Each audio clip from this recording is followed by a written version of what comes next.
Eu vou pedir o seguinte, vou passar para o Eliakim fazer uns comentários de 10 minutos, em cima do que o Borba colocou e também dos comentários do César e tudo mais. Depois eu te passo, o César falava uns 10 minutinhos, pode ser? E aí eu abro o pessoal fazer comentários, aí a Borba e todos os demais respondem, tá bom? Só pra gente se organizar. Eliakim, comentários. O Borba falou de beleza com B maiúsculo e com B minúsculo, e o César falou do caminho da beleza, a via da beleza. Eu senti a necessidade, escutando os dois, de falar um pouco do caminho oposto, o caminho da feiura, ou o caminho da degeneração, para poder explicitar melhor o caminho da beleza e o que seria a diferença entre o B minúsculo e o B maiúsculo. E não porque gostaríamos de trilhar esse caminho da degeneração, mas porque acredito que é necessário fazer uma pequena denúncia dentro desse meu comentário.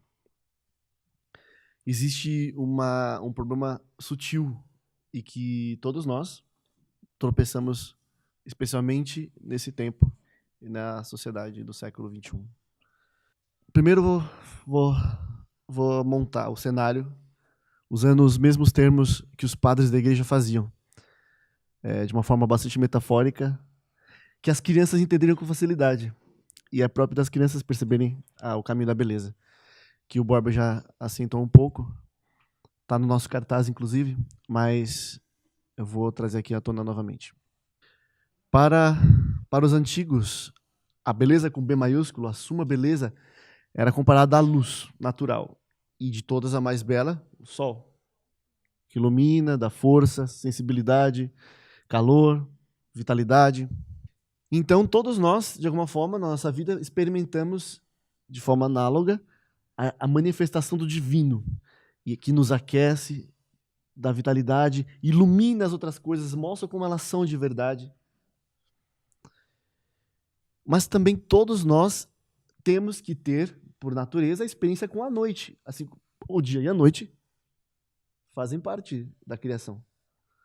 Tem um cântico monástico antigo que fala e trata sobre isso. Sobre a luz e sobre as trevas, sempre a graça de Deus nos conduz. Mas aqui estamos falando das trevas naturais, não da negação do bem. Então, vamos lá. A noite. O que seria a noite? Seria quando nós percebemos, então, que é a natureza sem o sol. O que ela é por si. Toda a frieza, a dormência, o sono, os perigos da ausência da luz natural. Deus também quer que no nosso crescimento natural, espiritual, nós percebamos a nossa realidade sem a manifestação sensível dele. Claro que jamais ele se ausenta, mas a sensibilidade do sol, a sensibilidade da sua presença, às vezes se ausenta da alma. E nós percebemos, então, as trevas de nossa natureza, a limitação de nossa natureza, que tem por maior objetivo nos colocar no nosso devido lugar, nos mostrar o que somos de fato. Nós não somos o sol. Nós não podemos dar mobilidade à criação, nós não podemos dar luz à criação, nós não podemos dar aparência às coisas, elas têm e são reveladas a nós. Nós não somos deuses. Então, quando a percepção sensível de Deus se recolhe, aparece a nossa humanidade. E isso é importante para nos colocar no lugar. Então, mas existe também a figura da lua, também muito preciosa para os padres da igreja e para os místicos da igreja. A lua sempre representou a criação, justamente porque ela pode refletir a beleza com B maiúsculo, mas ela não possui a beleza. Então, Santo Agostinho diz que as coisas criadas possuem em maior ou menor grau a perfeição de Deus, ou seja, a beleza, o belo. Então, todas as criaturas refletem em alguma proporção mais ou menos a beleza maior, como a lua, que altera o seu grau com o tempo e é variável, como nós somos variáveis. Mas também a lua nova, a lua também se oculta. E aí surge um outro elemento interessante também para os padres da igreja, que são as estrelas, que desde a antiguidade representou o povo dos santos, o povo que guia, o povo que resplandece, a multidão que resplandece, a multidão das testemunhas da divindade, e também, por sinal, a fidelidade, porque mesmo nas noites mais escuras continuam brilhando, continuam recordando a beleza do sol. Então, essa seria a sequência natural e básica. Quando perdemos a sensibilidade de Deus, estamos entregues à nossa humanidade, à noite.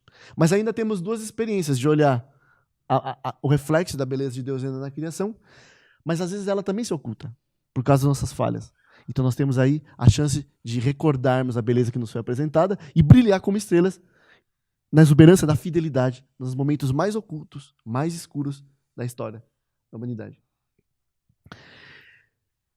Agora acontece o seguinte, o belo ele jamais se torna feio. É um problema só de linguagem. Ele oculta a sua beleza.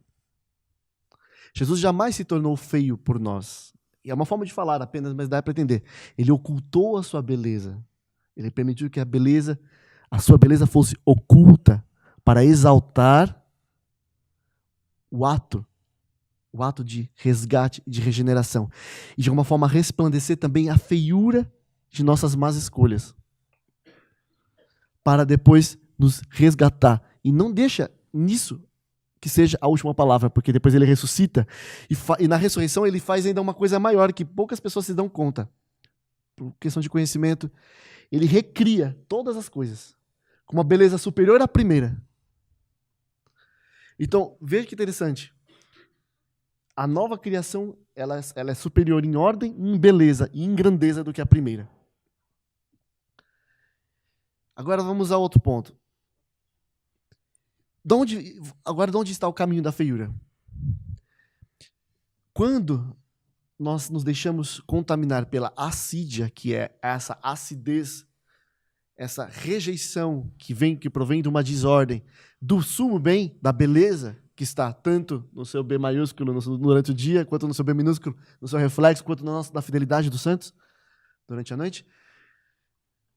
Quando nós nos deixamos ser repelidos e nós começamos a detestar essa beleza, a alma recai naturalmente num certo desespero. Porque ela já não espera algo além daquilo que ela via. Mas essa dor e essa melancolia que a atinge, o homem naturalmente ele precisa também ter uma ação. O Borba falava de inação, né? Que é a preguiça, que é o fato de nós não vemos mais a beleza que estamos fazendo, não sentimos mais gosto, nem muito impulso de fazer aquilo que estamos fazendo. Mas também não há apenas um efeito de inação, mas há também um efeito de ação em primeira medida. Inação para o bem, mas ação para uma aparência do bem. Porque a alma ainda anseia pelo bem. Então, porque ela precisa satisfazer as suas dores existenciais. Então ela se lança em aparências do bem, em bens artificiais, produzidos e também belezas produzidas. Santo Agostinho vai dizer que muitos dos males e dos pecados grandes são apenas disfarces de bem. Nós desejamos, na verdade, um bem autêntico e real, continuamos desejando, porém, como nós não mais o possuímos porque já fomos afetados pela assídia, já rejeitamos o bem supremo, né? Começamos, então, a caricaturar o bem. Então, e as paixões, que é aquela fome do bem supremo, começam a ser desordenadas, ou seja, ordenadas para uma aparência de bem, por uma miragem. E colocamos toda aquela energia e aquele vulcão que era para ser direcionado para o sumo bem, para as coisas que não são belas. Mas esse é o primeiro estágio. Não são belas, são apenas na aparência, apenas numa caricatura também. É possível fazer também uma caricatura de verdade. É possível fazer uma caricatura, uma ilusão de beleza, baseado também numa caricatura de verdade. Assim como existe a verdade e a beleza verdadeira, que é o esplendor da verdadeira beleza, também existe um esplendor de uma beleza idealizada, inventada. Já que eu substituí o sumo bem, eu preciso de um substituto, um ídolo. Então o homem também é capaz de figurar um ídolo, uma verdade falsificada. E com essa verdade falsificada, é possível também fazer uma beleza falsificada. E toda aquela energia que seria então dedicada para o sumo bem, começa dedicada para o quê? Para as aparências de bem e para as falsas belezas. Falsa estética. Que é importante chamar a atenção. Só que isso, como disse, ainda é o primeiro grau. Porque certa medida, em um determinado momento, vai se apresentar a verdade. A verdade sempre aparecerá, o que está oculto virá à tona. E isso aconteceu na história da humanidade.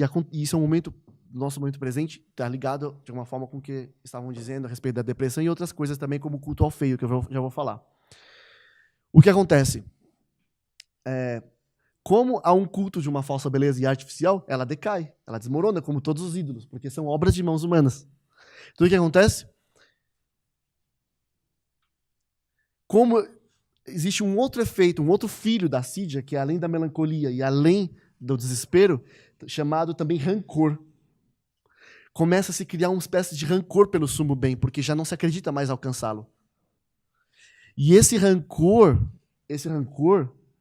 começa a se tornar inculto à rebelião, à desarmonia. Já que ela não pode mais ser alcançada, eu começo a cultuar a desarmonia, porque agora eu vi que meu ídolo desmoronou. Compreende? Aquela beleza artificial, aquele período que a humanidade cultuou uma beleza artificial, já passou. Nós já passamos por esse período. O período do orgulho, do século XVII, XVIII, talvez, do iluminismo, já está no fim. Tudo aquilo que foi produzido artificialmente por uma falsa luz, por uma falsa verdade, já se mostrou ser feia. Já se mostrou... nós já estamos colhendo há muito tempo os efeitos disso. Então, o que começa a surgir? Começa a surgir, bem, já que não possuímos produzir uma beleza segundo a imagem da beleza verdadeira, isso intimamente, vamos então, na verdade vamos negá-la. E vamos simplesmente cultuar, então, a rebelião da harmonia. Compreende? Então esse é o segundo estágio. A rebelião da harmonia. Então você começa a cultuar o feio por si. Como exaltação de eu não preciso da beleza, eu não preciso da harmonia. Então eu começo a cultuar o feio como a afirmação de que eu não necessito disso, eu posso existir sem isso. Então começa também a nascer a expressão de arte feia, por simplesmente dizer, olha só como eu posso ser diferente, como eu posso ser descolado, que é um tema público e bem jovem. Descolado justamente eu posso ser desencanado, nós podemos ser livres, compreende? Então já é um segundo estágio da degeneração da feiura. E isso, de uma certa forma, também entrou na igreja. Porque de alguma forma, alguns homens, de tanto escutarem que estávamos, de fato, de tanto escutarem essa falsa pregação de liberdade, começaram a acreditar que também precisavam mostrar que na desarmonia e no caos também existia um show. Compreende? Que eu preciso adentrar no meu vestuário, no meu modo de agir, na minha arte. Compreende? A desarmonia como culto, por causa do crescimento do rancor, após já a artificialidade da falsa beleza já ter se mostrado seus frutos na história. Compreende? Então, cuidado. Quando falamos de que nós podemos amar a Deus na feiura, e devemos, de fato, na feiura dos fatos, há 3 caminhos que nós amamos a Deus na feiura, mas Deus continua sendo belo, apenas oculta a sua beleza. Porque se amamos a feiura pela feiura, temos muita facilidade de cairmos nesse rancor com o bem, como se houver, na verdade, que é um desenvolvimento do desespero já, oculto, de qual eu não posso mais alcançar esse bem. É o crescimento dessa acidez. Então, a assídia cresce, nasce o desespero. O desespero gera a inação para o bem, para o sumo bem, mas uma ação ativa para o mal. Porque eu ainda preciso do bem, eu ainda acredito que eu preciso da beleza. E eu vou artificializando essa beleza, mas depois, em um certo momento, isso acaba. Mostra-se que essa beleza não existe também. Então nasce o rancor. Se não há humildade que me faz voltar esse caminho de degeneração, nasce o rancor para o consumo bem. Então eu começo a cultuar o feio pelo feio para provar uma falsa liberdade. Compreende? Então é muito importante entender porque nós estamos nesse estágio, socialmente falando. E eu gostaria de dizer isso. Então há 3 coisas que é muito importante entender que quando Deus se oculta na feiura dos fatos da humanidade, da nossa limitação, ele pode ser percebido em 3 dimensões. Primeiro, no potencial do bem. Eu posso ver uma pessoa extremamente desordenada, uma pessoa extremamente má, perversa, mas ainda posso enxergar o potencial. Com o olhar de Deus, eu posso enxergar o potencial do bem. O potencial de bem naquela pessoa, porque todos nós somos criados bem, para o bem e somos bons. A segunda coisa, na misericórdia. A misericórdia de Deus mesmo com a situação mais horrenda. Por quê? Porque Deus enxerga. Porque, de fato, como o Borba disse, é o olhar de Deus. Porque Deus ainda enxerga o potencial de bem. Ele sabe por que ele criou aquilo, ele sabe o potencial daquilo. E diz Santo Agostinho, não há nenhum mal permitido por Deus que Deus não possa ainda tirar um grande bem daquilo. Ou seja, se você voltar para o caminho da humildade, qualquer bem, qualquer mal pode ser superado. E por final, a fidelidade. Mesmo quando tudo parece desmoronar, a memória do bem que foi visitado, que nos visitou, melhor dizendo, pode nos sustentar. a questão da âncora da esperança que eu dizia, lembra? Mesmo diante do mar mais bravo, a memória do sumo bem gera esperança. É muito interessante que as 3 virtudes teologais, elas se instalam, elas na verdade, elas planificam 3 potências da alma. Intelecto, memória e vontade. No intelecto, a fé, porque o olhar do intelecto vê até uma certa medida. E a fé, ela atravessa o véu. Então, ela planifica o intelecto, dá a divinização ao intelecto, o termo correto mesmo. Dá o encontro com a divindade. Na memória, a esperança. Justamente por isso. Porque quando eu já não vejo mais, eu ainda recordo. Há uma recordação de algo que é divino. Há um toque divino também na memória. Eu posso encontrar o divino também na memória. E esse divino na memória é a esperança. E na vontade, o amor, obviamente, que é o que conduz e produz vida. Mas, então são essas 3 coisas que nós podemos enxergar ainda na escuridão. O potencial do bem, a misericórdia e a fidelidade. Eu quis dizer isso porque muitas vezes, até no nosso modo de falar, pode parecer que quando nós falamos de encontrar uma coisa muito feia e ver que ainda Deus está ali, e é muito perigoso, um ponto é que hoje há realmente um culto à feiura, pela feiura. E é importante saber diferenciar uma coisa da outra. Então, quando eu vejo Deus numa situação de feiura, é porque eu vejo o potencial, eu vejo a misericórdia e eu vejo a fidelidade. Não porque eu amo a desordem ou a desarmonia, compreende? Porque há também um culto à desarmonia por si só, que nasce do rancor. César. Sim, só querendo só deter um caminho prático da misericórdia, as 2 palavras, misericórdia e contemplação. A contemplação é uma graça de podermos nos encantar com o belo. A misericórdia é uma graça de encontrarmos o belo no meio das misérias. Então, eu acho que esses 2 caminhos, e como disse no início, eu me interesso pela pedagogia, pelo caminho, por ensinar, por ajudar, para que eu mesmo entenda e também ajude os outros a entenderem. Não existe a misericórdia no sentido pleno da palavra se a pessoa não contemplou a verdadeira beleza.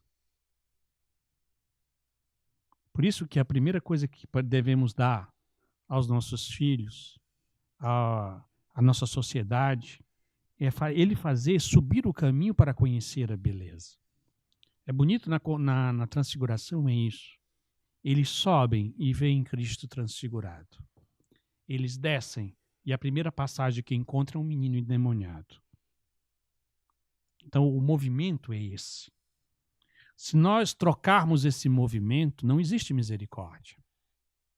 Se alguém que não conhece a beleza se o junta a quem está na miséria, só vai ser só mais um miserável junto, que não vai construir nada. Vão ser 2 que caem juntos. Por isso que o que me encantou nas irmãs de Madre Teresa de Calcutá não é que elas queriam ajudar aquelas crianças, é que elas viam Jesus. Isso que era o extraordinário. Querer ajudar, todo mundo consegue. É próprio do ser humano normal. Querer ajudar quem está precisando. Nisso, nós como cristãos não fazemos nada muito diferente. Nós somos melhores do que ninguém. Nós só podemos dar uma contribuição maior a esse mundo se conseguimos ver Jesus naquela criança. Aí sim nós conseguimos inocular no mundo uma verdade, uma beleza extraordinária. Por isso que o grande movimento é conhecer Cristo na sua beleza. Subir ao monte para conhecer a beleza que se encarna nele, em todas as circunstâncias, seja na cruz, seja na transfiguração, seja no seu nascimento. Para que o caminho da misericórdia seja um caminho que a gente desce ao encontro do homem para mostrar a beleza de Cristo. Se nós não descemos para isso, nós vamos descer para quê? Nisso, o mundo talvez faça melhor do que nós. Descer só para ajudar, não faríamos de nós. Um médico também faz, um assistente social faz muito melhor do que a gente. Ajudar só por ajudar, educar só por educar, não nos faz plenamente cristãos. nós só seremos cristãos se formos encantados pela beleza de Cristo, no mistério dele. E depois de contemplar esse mistério, nós conseguimos ver Cristo no irmão que sofre, no problema moral, no problema social e em todas as coisas. E um dos grandes problemas que aconteceu na igreja, que eu acho que acontece, é muitas vezes olhar para o mundo e querer correr atrás do mundo sem conhecer a Cristo.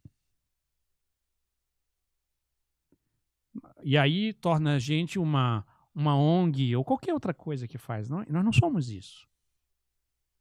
Nós somos chamados a ser encantados com Cristo para encontrar Cristo em tudo e em todos e trazer todos para Cristo. Esse é o fundamento da autêntica misericórdia. Misericórdia não é a gente se enlamear por se enlamear com os outros. Misericórdia é descer quem está na lama para conseguir ensinar para ele um caminho de sair da lama. Ou conseguir pelo menos ser um testemunho disso. Ou pelo menos ter dentro do coração um anseio, porque eu conheço algo, ou na verdade eu não conheço algo, eu conheço alguém. E porque eu conheço esse alguém, eu vou não porque eu estou sensibilizado unicamente pela sua dor. É porque este alguém me encantou. Esse alguém me salvou. Esse alguém me redimiu. Esse alguém me devolveu a alegria, a razão de existir, o motivo para qual eu existo. E eu quero transmitir para o outro isto. Eu não quero simplesmente ajudá-lo. Como conhecer a Cristo não é simplesmente virar uma pessoa boa. O nosso testemunho, o nosso serviço não é simplesmente ajudar. Eu brinco quando, na escola de jovens, eu brinco muito, eu digo sempre para os jovens, olha, jovens, saibam que eu tenho uma segunda intenção sempre com vocês. Tudo que eu faço com vocês, eu posso jogar bola com vocês, mas eu tenho uma segunda intenção. Eu tenho a intenção de fazer vocês conhecerem a Jesus Cristo. Eu jogo bola, eu brinco, eu tomo vinho, eu corro, mas eu tenho uma segunda intenção em tudo. Bem clara e bem definida. E eu brinco com o jovem, cuidado, eu estou sempre me relacionando com esta segunda intenção. Mesmo quando aparentemente não fica muito claro.